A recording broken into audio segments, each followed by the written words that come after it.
Okay, I'm going to have a go at building this split keyboard Kyria kit from splitkeyboard.com. Let's have a look at what comes in the kit. There are two halves that are identical. I'm going to show you just the pieces from each half. This is the PCB.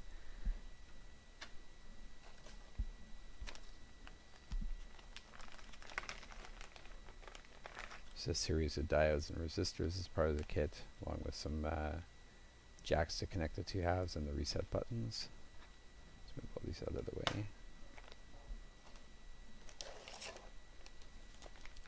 There is a bag with the controller, connecting cable, LCD. You'll see all those later. Little mini stroopwafel, that's important.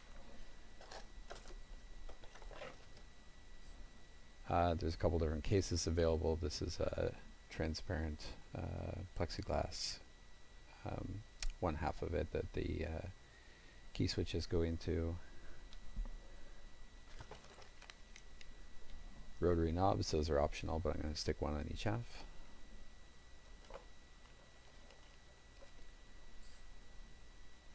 There are then 50 that I purchased of these Kyria low profile switches. So if you've seen keyboard switches before, these are a little lower than the usual.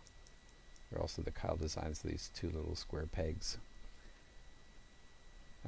Low profile keycaps to go with that. I actually bought two sets. I bought these clear ones, and I also bought a bag of these that have the legends on them. They're black with a translucent edge.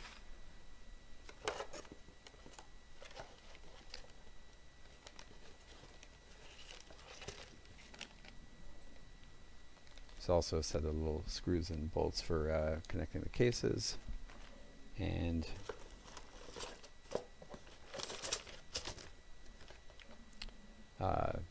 I'll pull it out later, but there's a small bag of surface mount LEDs as well.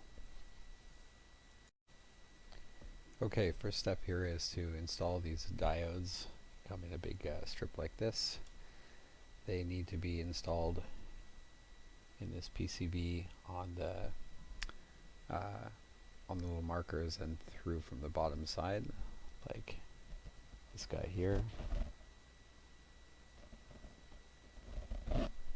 And so what I'm going to do is use a little pair of pliers to just prep each of these guys.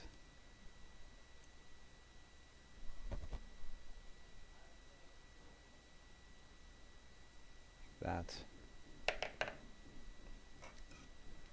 To make sure they're polarized, of course, as it's the diodes, you have to make sure that the got them the right way around. And after pushing them through,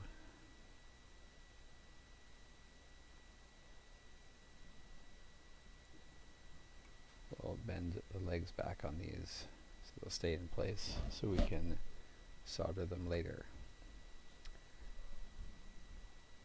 And now I'm just going to do a whole bunch of these.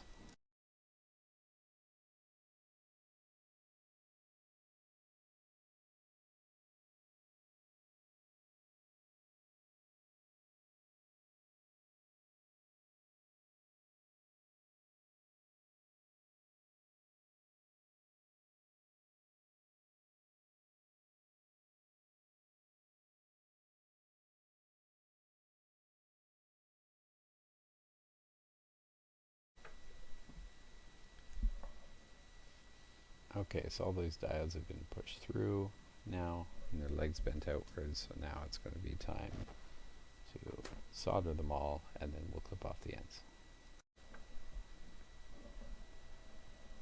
When soldering these to the PCB, you have a choice of doing it either on the side of the diode or the side where the legs are sticking up. This side would be easier.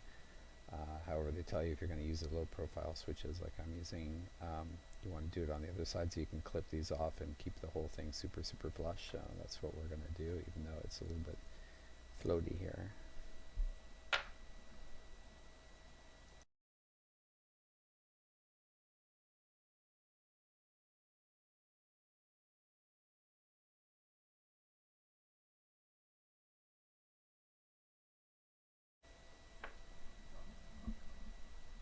Okay, with the surface mount LEDs all soldered in, the legs all clipped off, looks like this.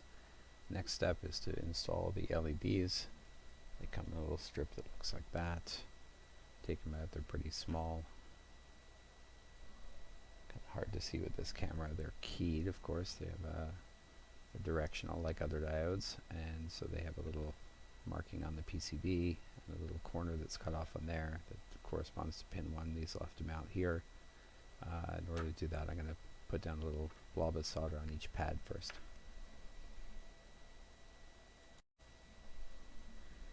A little blob of solder down on one of the pads, and take the LED, put it in place. Just trying to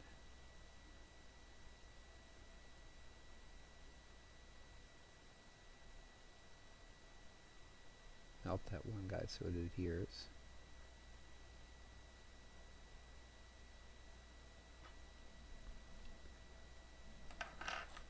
And we can go around and touch the other guys up.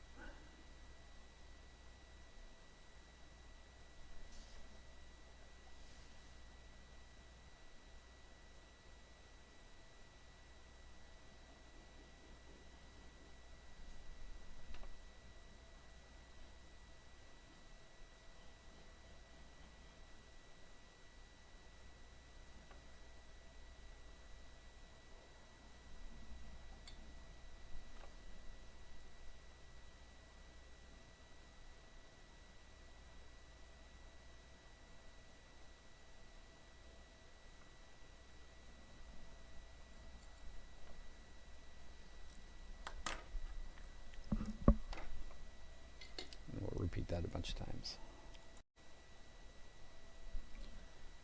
There's all 10 LEDs installed.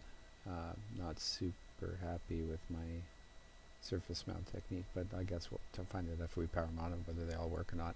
Next is a couple of resistors we got to install up here.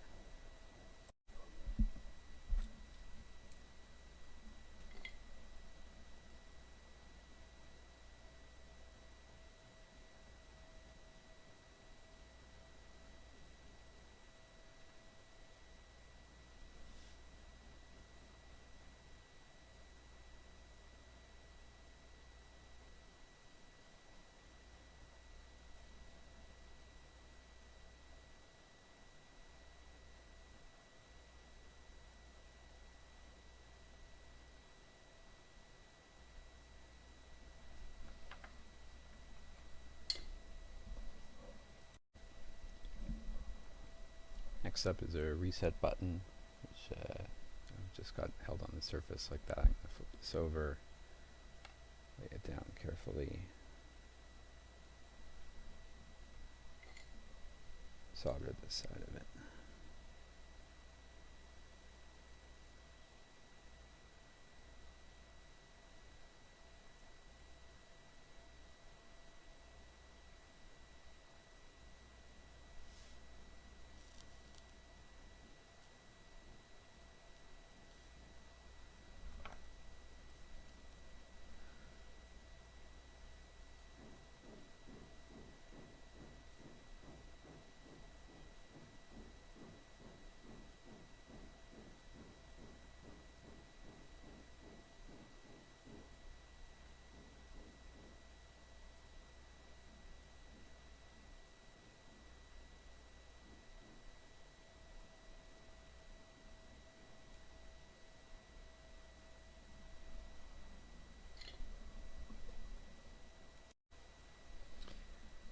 Next up is this jack to connect the two halves.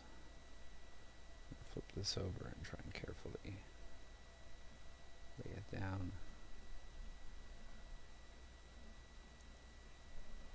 This one's going to get a bit of flux.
Next up, there are these 4 jumpers that if you're using the OLED display, which I'm doing, you have to bridge.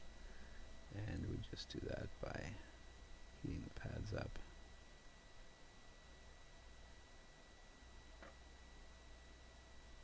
Feeding some solder onto there.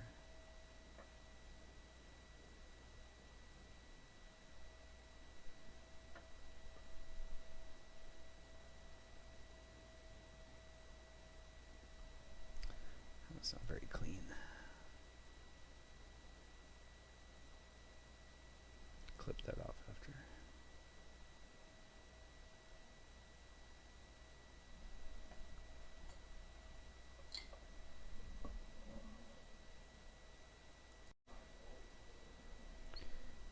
Okay, at this point I've soldered all the LEDs and diodes on both PCBs, and I didn't film this next bit, but I socketed the microcontroller. Instructions on the website are pretty straightforward. There's a riser here, and solder both sides. Use the controller to line it up. I flashed the controller first just to make sure it was working, and a nice point of doing things at that point is that you can plug it in at that point, at least see that it's powering on and that your LEDs are flashing. Of course, I don't have the switches in yet, so I can't test the key presses, but progress. Okay, this is actually the second half of my keyboard here. I forgot to film the section where I put the controller on there. So here what I've done is use the controller to hold the header pins in place, soldered the back side along here. You know, after that it's locked in place and it's on pretty solid, and now I'm going to get it back in here and run down and solder all these pins as like so.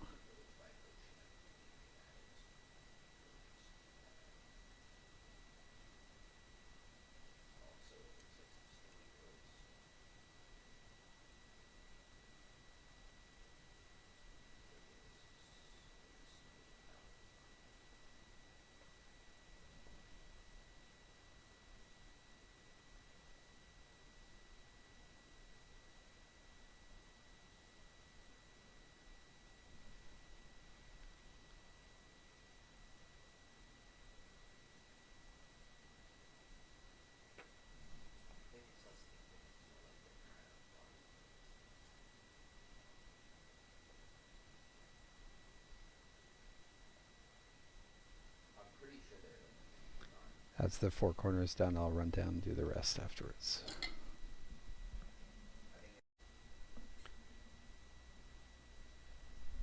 Okay, with the microcontroller mounted, I've got this OLED display that floats on top. You put a little piece of electrical tape because it sits flush where some of the components, surface mount components, touch. It goes right through these 4 little holes in here. And then what they advise doing is soldering one of the 4 legs in there so that it sits flush, and then adjusting it so you get the angle right. So I'm going to do that next.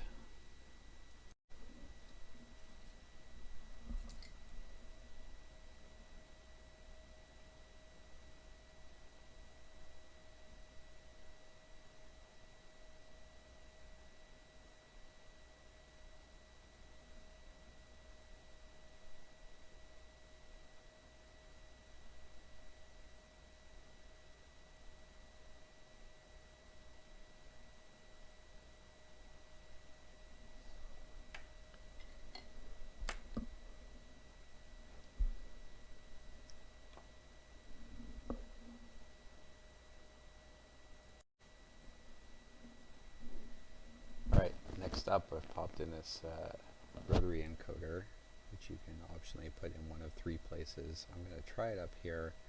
Kind of tempted to use the slot down here that lets you, but I'm not sure it's going to work over my hand, so I'll try this guy and see how it goes.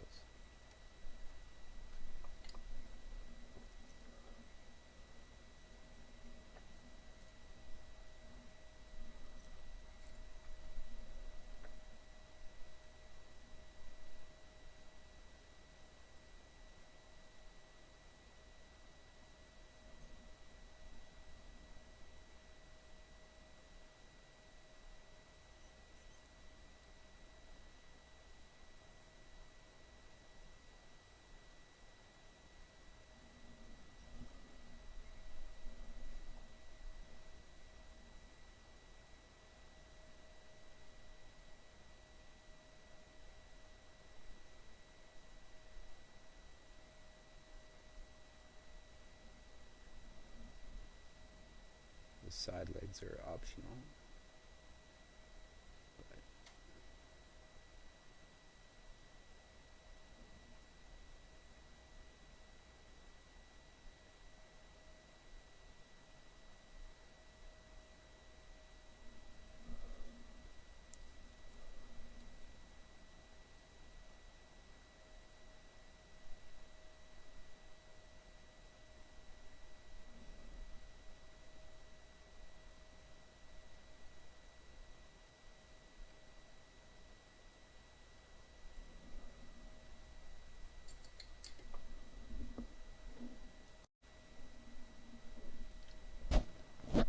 Alright, next up I had to take this acrylic top plate and install these little spacers here. These are going to go line up with some holes in the PCB, and then we're going to pop all the switches in, solder them one at a time. I've popped one in to start with. See, this should go through and just sits flush right on top of the PCB like that. And then I'm not sure if it's going to work best to solder them one at a time, but that's what I'm going to try and do next.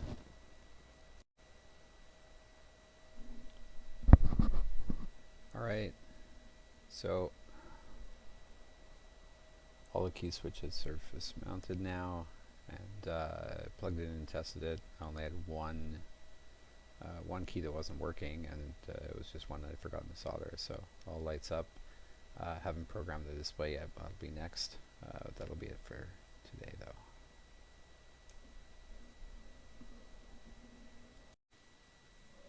Alright, all done. Default firmware and key mapping, we'll play around with those later, but for right now everything is functional.